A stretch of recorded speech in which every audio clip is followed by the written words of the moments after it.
हुकूमत और जमात इस्लामी के दरमियान मुज़ाकरात का दूसरा दौर शुरू ना हो सका। ज़राए के मुताबिक हुकूमती मुज़ाकराती टीम ने दूसरा दौर आज होने की यकीन दहानी करवा रखी थी। गुज़श्ता रोज़ जमात इस्लामी ने अपने 10 मुतालबात हुकूमती कमेटी के सामने रखे थे। महंगाई और IPPs के मुआहदों के खिलाफ जमात इस्लामी का धरना गुज़श्ता 4 रोज़ से जारी है।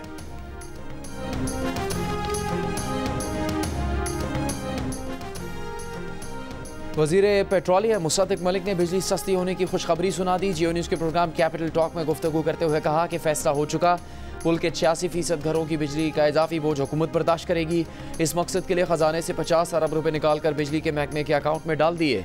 जमात इस्लामी से IPPs के मामले पर मुज़ाकरात नतीजा खेज होंगे।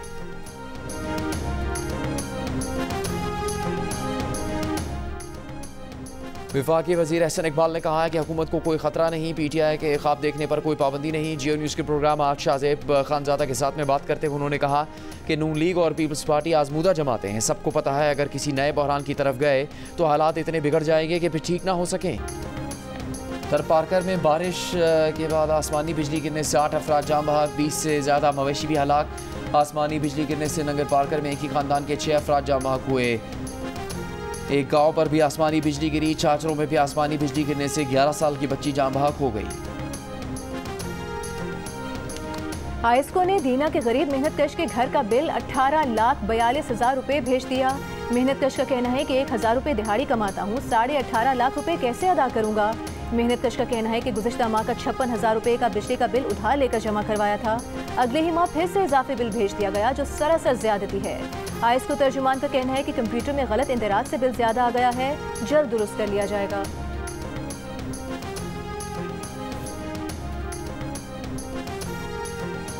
मई और जून के लिए फ्यूल प्राइस एडजस्टमेंट की दरखास्तों की समाअत नेपरा में कल होगी कि इलेक्ट्रिक ने मई की फ्यूल एडजस्टमेंट में 2 रुपये 53 पैसे फी यूनिट का इजाफा मांगा है। जून की फ्यूल एडजस्टमेंट के तहत 2 रुपये 92 पैसे इजाफे की दरखास्त है। दरखास्त मंजूरी से कि इलेक्ट्रिक सार्फिन पर 10 अरब रुपये से ज़्यादा का बोझ पड़ेगा। सिक्योरिटी फोर्सेस के खैबर पख्तूनख्वा में 3 मुख्तलिफ ऑपरेशन। ISPR के मुताबिक सिक्योरिटी फोर्सेस के ऑपरेशन में 5 दहशतगर्द मारे गए। मोहम्मद में इंटेलिजेंस बेस्ड मुश्तरका ऑपरेशन में फितनाल खवारिज के दहशतगर्द कारी समेत 3 दहशतगर्द हलाक हुए। दहशतगर्दों के ठिकाने को तबाह कर दिया गया। असलहा, गोला बारूद और धमाका खेज मवाद का जखीरा बरामद कर लिया गया।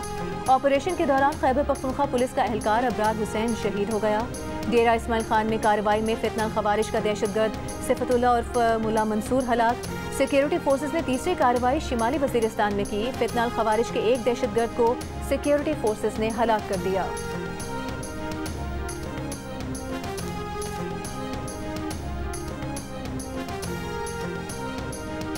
अगर अली अमीन गंडापुर के खिलाफ कुछ नहीं तो बहादुर बने और 342 का बयान रिकॉर्ड करवाएं। असलहा शराब बरामदगी केस की समाअत में इस्लामाबाद के डिस्ट्रिक्ट एंड सेशन जज शाइस्ता कुंडी के रिमार्क्स। अदालत ने 342 का बयान रिकॉर्ड करवाने के लिए 4 सितंबर की तारीख मुकर्रर कर दी। रिमार्क्स दिए कि 4 सितंबर की अंडरटेकिंग की वजह से अली अमीन गंडापुर के नाकाबिल जमानत वारंट जारी नहीं कर रही। अली अमीन गंडापुर के खिलाफ केस फाइनल स्टेज पर है। उन्होंने 5 बार इस्तिस्ना लिया है। वज़ीर आला की मसरूफियत तो रहेगी, मगर अदालत ने भी अपना काम करना है।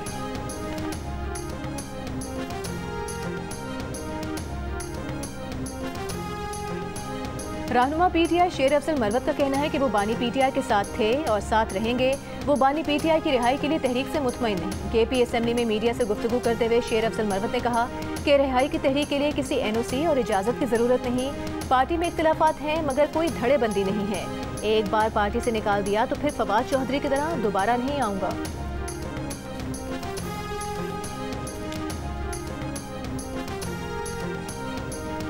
PTI जब मुज़ाकरात के लिए आएगी तो हम देखेंगे, हमारी तरफ से कोई पेशकश नहीं होगी। रहनुमा नून लीग सेनेटर इरफान सिद्दीकी ने वाज़ेह कर दिया। कहा PTI ने जैसे आर्मी चीफ के पास अर्जी गुजारी है, ऐसे ही चोरों डाकुओं के हजूर भी अर्जी गुजार ले। PTI को पेशकशों और नाज नखरों का ज़माना गुजर गया। PTI की अर्जियों का ज़माना शुरू हो चुका है। इंसदाद दहशतगर्दी अदालत लाहौर ने 9 मई जलाओ घेराव के मुकदमात की जेल में ओपन ट्रायल की इजाज़त दे दी। अदालत की जेल में मीडिया नुमाइंदगान, फैमिली मेंबरान को ट्रायल में आने की इजाज़त। शाह महमूद कुरैशी और यास्मीन राशिद ने ओपन कोर्ट ट्रायल की दरख्वास्त दायर की थी।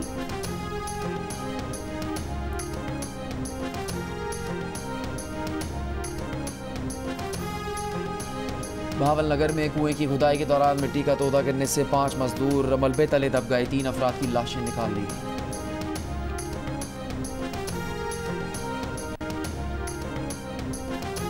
पेशावर में गैर कानूनी चेक पोस्ट और भत्ता वसूली का इंकशाफ। जिला इंतजामिया की अचीनी रोड पर कार्रवाई। गैर कानूनी चेक पोस्ट हटा दी। अचीनी रोड पर रात के वक्त माल बरदार गाड़ियों से भत्ता वसूली में मुलविस 7 मुलजिमान में से 2 अफराद को गिरफ्तार कर लिया गया, दीगर फरार हो गए।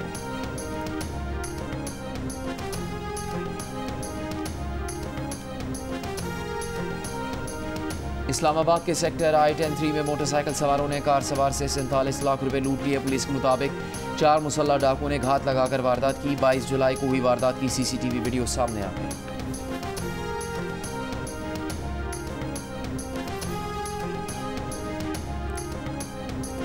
स्कर्दू में देवसाई सतपारा रोड पर लैंडस्लाइडिंग के बायस अली मलिक टॉप पर शाहराह बंद हो गई। रेस्क्यू जराये के मुताबिक सड़क की बंदिश से मुतादिद सयाह फंस कर रह गए। मुकामी जराये के मुताबिक कई घंटों बाद भी सड़क की बहाली का काम शुरू नहीं किया जा सका है।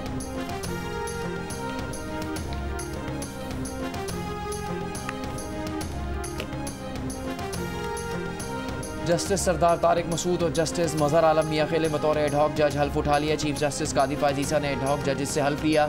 हल्फ बर्दारी तकरीब में सुप्रीम कोर्ट जजेस और अटॉर्नी जनरल की शिरकत। जस्टिस सरदार तारिक और जस्टिस मजहर आलम मियां खेल की तकर्री 1 साल के लिए की गई है।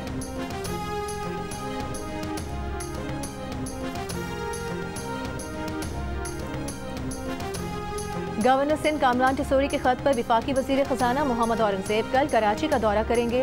तर्जुमान गवर्नर सिंध के मुताबिक वजीर खजाना के CCI में सनतकारों से मुलाकात करेंगे। सनतकार अपने मसाइल से विफाकी वजीर खजाना को आगाह करेंगे। गवर्नर सिंध कामरान टिसोरी का कहना है कि माशी हक के सनतकारों के मसाइल का हल कौमी तरक्की के लिए इंतहाई नागुज़ीर है।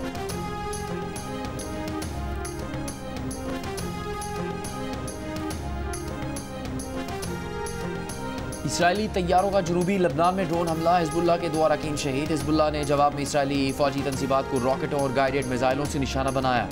नेतन्याहू की ज़ेर सदारत इसराइली काबीना में मकबूजा जोलान हमले का शदीद रद्दअमल देने का फैसला। हफ्ते को मकबूजा जोलान में धमाके से 12 इसराइली हलाक हुए।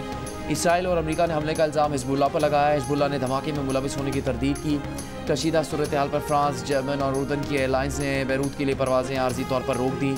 अमेरिका सऊदी अरब की शहरियों को लबनान छोड़ने की हिदायत। गाज़ा में भी इसराइली फ़ौज की बमबारी जारी। गुज़श्ता 24 घंटों में मज़ीद 40 फ़लस्तीनी शहीद कर दिए।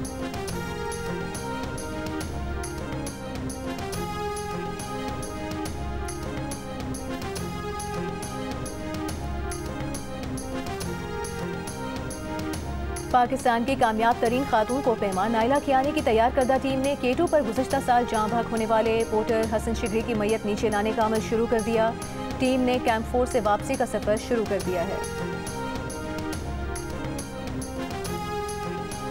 पाकिस्तान की एक और खातून सुल्ताना बीबी ने दुनिया की दूसरी बुलंद चोटी K2 सर कर ली। शमशाल से ताल्लुक़ रखने वाली सुल्ताना बीबी सरबाज अली की निगरानी में आज सुबह 8611 मीटर बुलंद चोटी पर पहुंची। उनसे पहले पाकिस्तान की समीना बेग और नाइला कियानी भी K2 सर करने का एजाज़ हासिल कर चुकी हैं।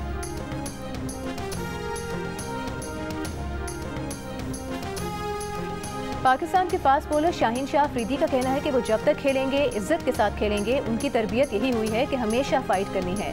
पाकिस्तान को जितवाने के लिए वो हमेशा मेहनत करते रहेंगे। फास्ट बॉलर ने कहा कि कप्तानी आने या जाने से मुतालिक नहीं सोचते। टीम के 11 खिलाड़ी दोस्त होते हैं। असल क्रिकेट रेड बॉल क्रिकेट है। बच्चों से दरख्वास्त है कि मोबाइल फ़ोन छोड़ें, ये एक बीमारी है। मैदान में आए, कोई भी खेल ज़रूर खेलें।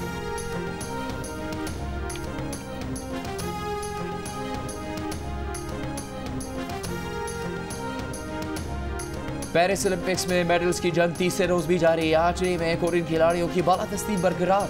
बरतानिया ने भी गोल्ड मेडल्स का खाता खोल लिया। जर्मन राइडर माइकल जिन ने कैरियर का तीसरा ओलंपिक गोल्ड मेडल जीतकर इक्वेस्ट्रियन में नया रिकॉर्ड बना दिया। मेडल टेबल पर चीन 5 गोल्ड और मजमूई 9 तमगों के साथ पहले नंबर पर। जनूबी कोरिया का 5 गोल्ड मेडल्स के साथ दूसरा नंबर। ऑस्ट्रेलिया और जापान 4-4 गोल्ड मेडल्स के साथ तीसरे और चौथे नंबर पर है। फ्रांस और अमेरिका मजमूई गोल्ड मेडल्स और मजमूई तमगों के साथ मुश्तरका तौर पर 5वें नंबर पर मौजूद हैं।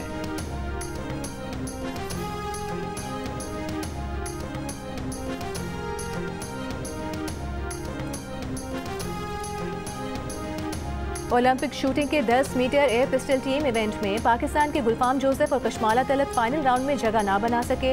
17 टीम्स के क्वालिफिकेशन राउंड में पाकिस्तानी जोड़ी 571 पॉइंट्स के साथ 14वें नंबर पर रही। तुर्की 582, सर्बिया 581, भारत 580 और कोरिया 579 पॉइंट्स के साथ मेडल्स के लिए मुकाबला करेंगे।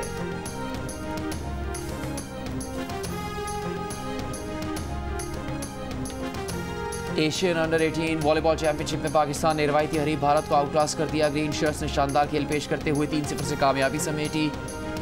पाकिस्तान टीम आज कुवैत के मध्य मुकाबला आएगी।